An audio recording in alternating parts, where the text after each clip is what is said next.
Hi, students of business and professional writing. Welcome to the Unit 8 lecture. I'm going to go over Chapter 2 with you momentarily, but before I do that, I just wanted to address some of the most common mistakes that I've encountered in grading Part 1 of your report. And then 2024. I also wanted to add that if your report if you haven't gotten back Part 1 yet graded, Section 71, I've graded all of the reports that were turned in on time except for one. So if you're that one person in Section 71 who has not received a graded report, you will get it tonight. And then Section 72, I have graded all of the reports except for 4. So those 4 as well, those will be graded tonight. So if you're one of the 5 students who has not received Part 1 back yet graded with comments, I'm sorry, I'm going as fast as I can. It's a lot of writing to read, and I want to do a good job at it and make sure I'm catching any flaws. So thank you for your patience, and you will get your report back tonight with a grade and comments if you have not yet received it. And as for Part 2, I will move on to Part 2 and try to get them back to you as quickly as I can. What I can say to you is that the final version of the report is due, I believe, 6 days from now. So I will get it back to you, your Part 2, with a grade and comments at least 2 days before the final one is due. So that way you will have the comments and you'll be able to apply them. I may not be able to get it back to you as quickly as you or I would like, but again, there are almost 20 students in each of the sections I'm teaching, and the reports are long, so I'm doing the best that I can, and I appreciate your patience. So the reports that I have graded, the majority are free of grammatical errors and careless errors. However, there have been some reports that do contain, I don't know if they're careless errors or if they're grammatical errors, but if your report has errors like this, what I would do is in the first paragraph where I encounter them, I would mark maybe 3 or 4 and correct them. And I made a little note to you just saying these are either careless errors or grammatical errors. So if you have one paragraph that's marked up and corrected, chances are that you've got more paragraphs that have similar errors. So just look at my comments, and if they are making you aware of errors, I would advise you to read through the rest of the report for similar errors. Another suggestion that I would beg you to take, everyone, before you turn in the final draft of your report, if you can let it sit for a day and then revise it. The reason, so again, I don't know the exact, let's say hypothetically the final draft of the report is due on a Sunday. What I would ask or beg you to try for is to get the report done on Friday. That way you can let it sit and don't even look at it after you finish it on Friday. Finish it, let it sit. Don't look at it Saturday. And let's say it's due at 11:59 p.m. on Sunday morning, or whenever your brain is the sharpest. Mine is the sharpest in the morning. Read over the report. Your eyes will be somewhat fresher. And what I mean by that is because you've let the report sit and you've given yourself a slight break from it, you will be in a better position to see the errors. So if you can let the report sit for just a day, you will be in a better position to do your revising. So I would advise everyone to do that. Again, finish the report 2 days before it's due. Let it sit for a day where you don't even touch it. And then the following day, revising, and you would be surprised how much more the errors will jump out at you. Something else that was somewhat of a problem, and this isn't really your fault, this is because the directions on Canvas for Part 1, which I've told you many times are not prepared by a professor. There's someone at the online school who creates the classes and all the materials, and after they're created, the professors who teach the classes are not able to access or change anything. So the directions for Part 1 as to the analysis of data were not completely correct. So what I did was in your analysis. So some students, but a few students must have read the textbook and also watched the lectures. So they recognized that the directions were not correct, and they included everything that should be in the analysis of data. And if you're wondering what that is, well, the analysis of data, according to the textbook, should be the longest section in the report. It should include analysis and data. You don't want just data or information, because then it's just raw data. You don't want too much analysis, because then you're going into the territory where the conclusion is supposed to go, but you do want some analysis of the information. But you also need to, you should have all of your graphs, charts, photos, pictures, all visual aids are supposed to be in the analysis of data section. So if your analysis of data was missing the graphs, the photos, I made a note about it, but I didn't take points off. Going forward, however, for the final draft, if your analysis of data section is missing the graphs, the photos, the charts, the visual aids, this time points will be taken off, because I'm here telling you that that the analysis of data should have those things. So hopefully this time you will catch it and you'll revise it properly. And then lastly, the introduction. I was surprised because there were probably about half of the reports, even though the textbook and the directions for part 1 on Canvas both list everything that should go into the introduction, and there are 5 points you're supposed to address. A lot of students didn't address all 5 of these points. The 5 points are how the report came to be written, the scope of the problem or issue the report addresses. Scope just means extent. So whatever the problem your report is addressing, who is impacted by it and how. You want to think creatively, you want to think outside the box. Let's say you're writing about, one student was doing the Starbucks Latin America website.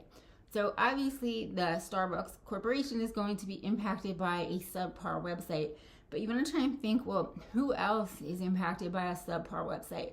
Is it maybe potential customers or clientele who maybe would be uplifted somewhat by a website that instills a sense of pride due to their identity, or maybe does something to create a greater sense of community, and maybe even advertises community events. So if you sort of think a little outside the box, you can see how there could be, and if you think maybe of things that are on really good websites, you can see how there are others who stand to be affected besides just the corporation. So that again is the scope of the problem. The third point is the methodology, which everyone pretty much had. The fourth is why you were commissioned to write this report. What expertise, skill, or experience do you have? And then lastly, what is the significance of the report? Now, some students wrote the importance, but significant is a stronger word than important. It means that something is noteworthy.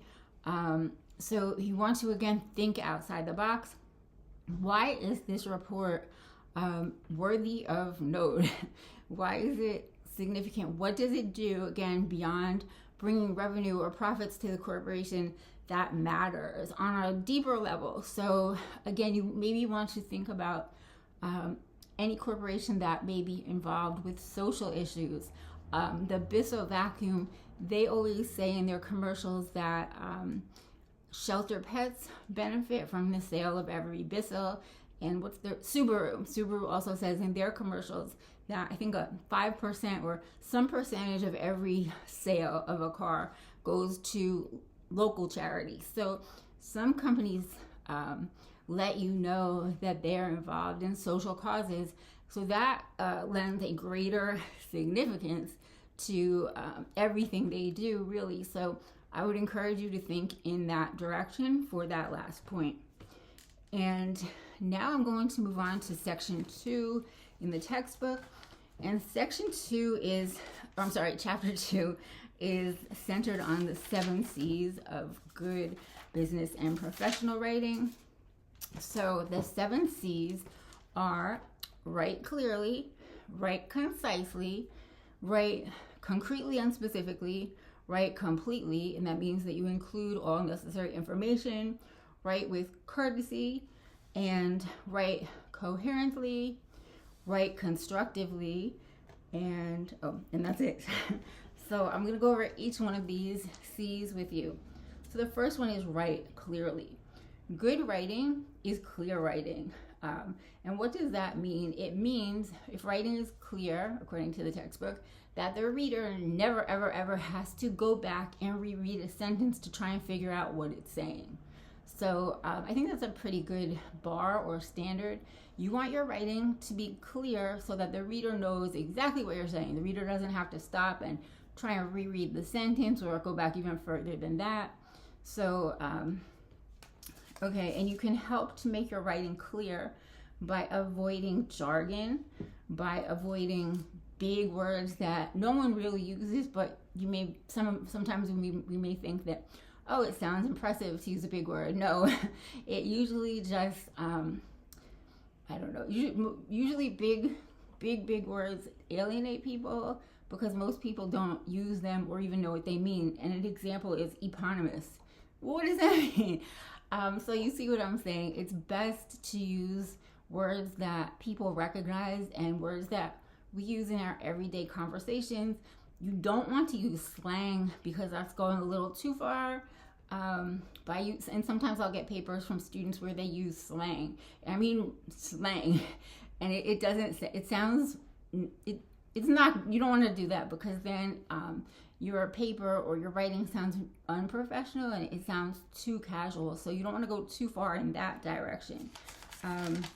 But another way you can make your writing clear is by using concrete and specific language. What is specific language? I'll give you an example. To say I drive a car, that's very general. To say, I drive a Honda Civic, that's more specific. So it's always better to use specific language, and that helps your writing to be clearer. You also want to avoid long sentences with lots of prepositions, and your pronoun references should be crystal clear. What is a pronoun reference? A pronoun is she. So let's say, I'll give you an example of a sentence that has pronoun references that aren't really clear. Okay, so before the executive left the office, she asked her executive assistant to finish the report before she went home. So do you see how there's so many she's that you're not quite clear if the last she is to finish her report before she went home? You're not, okay, so again, I'll repeat it. The CEO asked her executive assistant to finish her report before she went home. So the rule usually is that a pronoun refers back to the noun that's most immediately before it, but in a sentence like the one I just gave you, it still gets confusing. And a better rule is that if there is any room for doubt, it's best not to use the pronoun, but to specify the executive or the executive assistant. And let's see, so moving on to point 2 of the 7 C's, write concretely and specifically. So I'll give you an example of a general sentence, of a sentence that's not great because it is not concrete and specific. Representative Cory Booker gave an exciting speech yesterday in Newark. Now, that's not horrible. There's nothing wrong with it. It's not grammatically incorrect, but it could be better. It could be clearer. Now, I'm going to use the same sentence, but with more concrete language. Representative Booker's speech about income inequality and the fate of a society in which the richest 400 people have more wealth than the bottom 400 million combined was fantastic. Now, do you see how in the second sentence, it's much clearer? You know why it was exciting. Okay, so you want your writing to be clear and specific, and that's it for our second C. Moving on to, let's see. I'm sorry, I forgot that one more way that you can keep your writing concrete and specific is by eliminating redundant language. And redundant language is language that is repetitive. So I always tell students, if you can cut a word or a phrase and the meaning of the meaning is not impacted or lost in any way, then those phrases or words should be cut. Some examples of a redundant writing.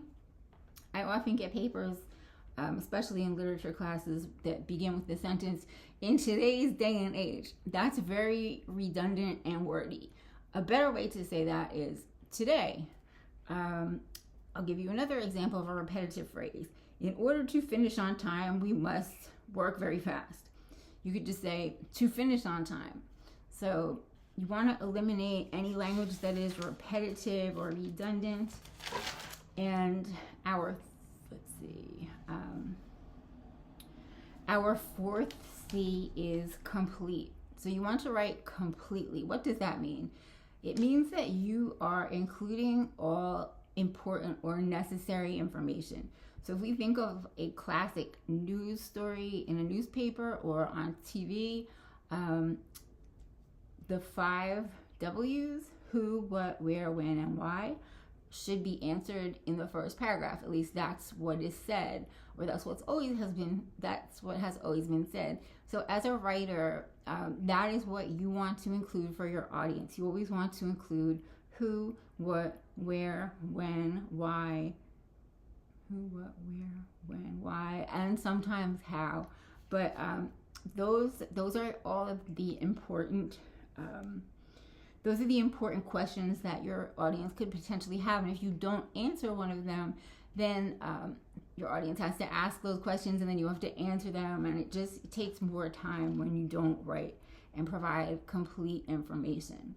Moving on to our 5th C, which is courteous. You want to always write courteously. How do you do this? Well, there are a number of ways. First, you want to be gender neutral. And for an example, when I was in college many, many years ago, first year students were called freshmen. Today, they say first year students.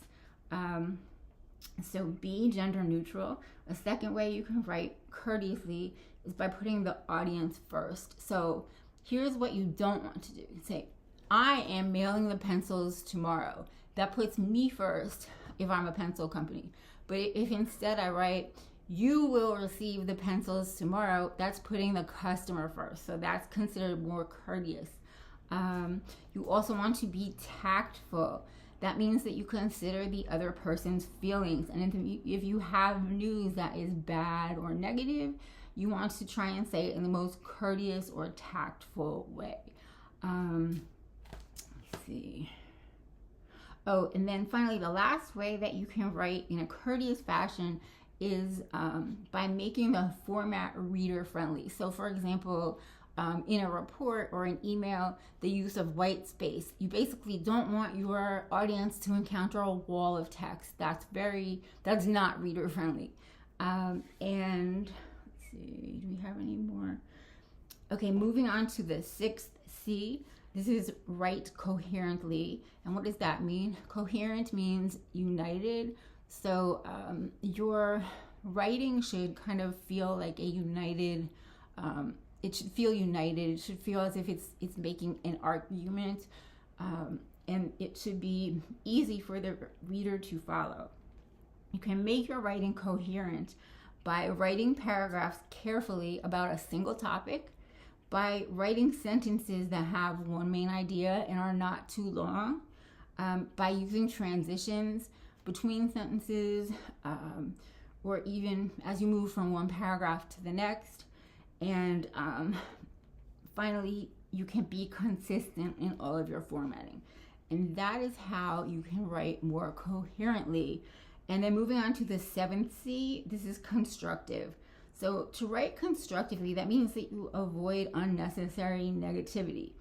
You try to emphasize the positive, and if there is a negative that you have to mention, you want to balance the negative with positive at the very least. So for example, rather than saying what you can't do, you would emphasize what you can do.